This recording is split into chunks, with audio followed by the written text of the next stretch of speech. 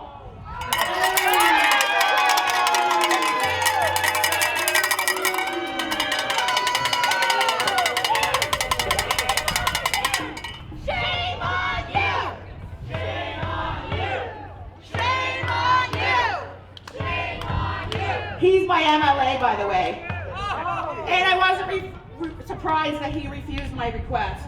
Currently, my request has been forwarded to the Ombudsman as I am challenging the decision from Ted Fleming's office.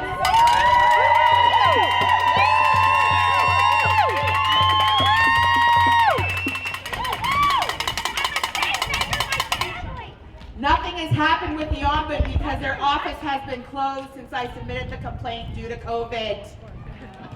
I'm still waiting for the next steps, as I am told a court order may be needed to be issued for the information to be released, which the Ombudsman would possibly help me execute.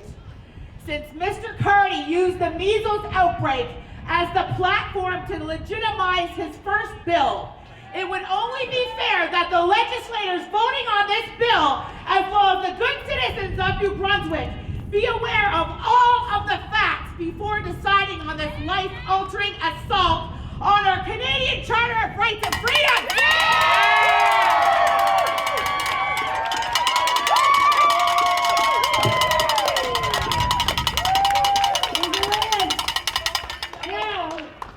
I have another boring announcement. Oh, off that excitement, boring announcement time from Michelle. I'm going to walk around with a garbage bag. If you have garbage, please put it in my garbage bag so we don't leave litter behind. Okay, so now we can keep all the anger up there. Okay. So, thank you, Liz. Where'd you go? Anyways, thank you, Liz. Now, I think Mr. Carty would object to one thing in that. He would say that his bill has nothing to do with the measles outbreak in St. John. That his intentions for the bill preceded this outbreak. So, just so he doesn't feel like we've misrepresented him, that has been his statement since the beginning, that the introduction of the bill merely coincided with the outbreak. However, it's irrelevant, because that outbreak in St. John, 12 cases, was contained in under 2 months, and it was contained with the public health measures already in place, not with mandates. We don't need mandates to control outbreaks. We need good public health measures, which we already have. Dr. Russell's testimony herself has said as much. Could a legislation such as this stop an outbreak from occurring? Her answer has been no. Do you think that any legislation could stop an outbreak from occurring? Her answer has been no. Do you feel ill-equipped to contain an outbreak should it happen? Her answer has been no. And she's got a pretty damn good track record here.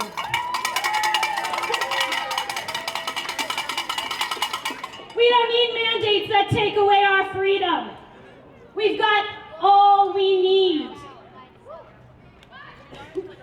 We have a public health measure, Public Health Act, which is meant to protect us. We have an Education Act, which is meant to be inclusive and educate the entire population of New Brunswick. We don't need an education minister dabbling in public health. So, Carty, we want to hear, where is the justification for your bill? New Brunswick Medical Society has not endorsed your bill. Chief Medical Officer has not endorsed your bill. I think there's ample opportunity been given in almost a year that we have been standing guard for them to have endorsed it. Where are the politicians in public health? We want to hear your stance on this bill. This is a public health bill. This is a rights violation masquerading educational policy.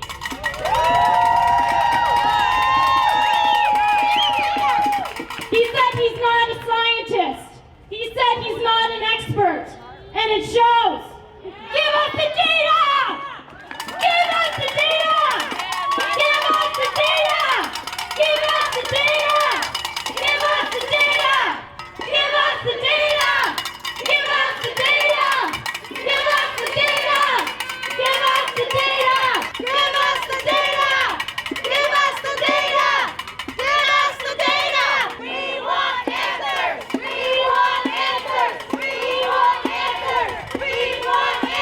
We want answers! We want answers! We want answers! We want answers! We want answers!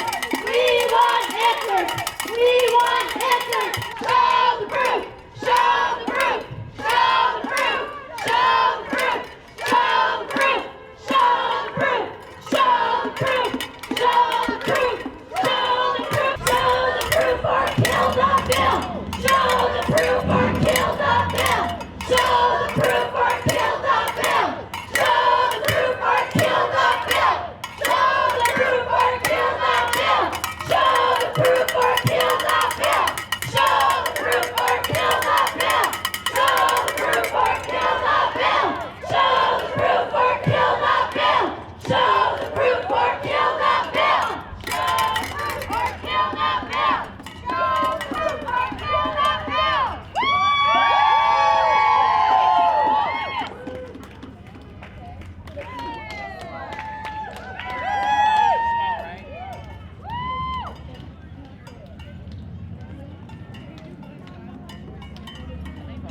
My child, my choice, my child.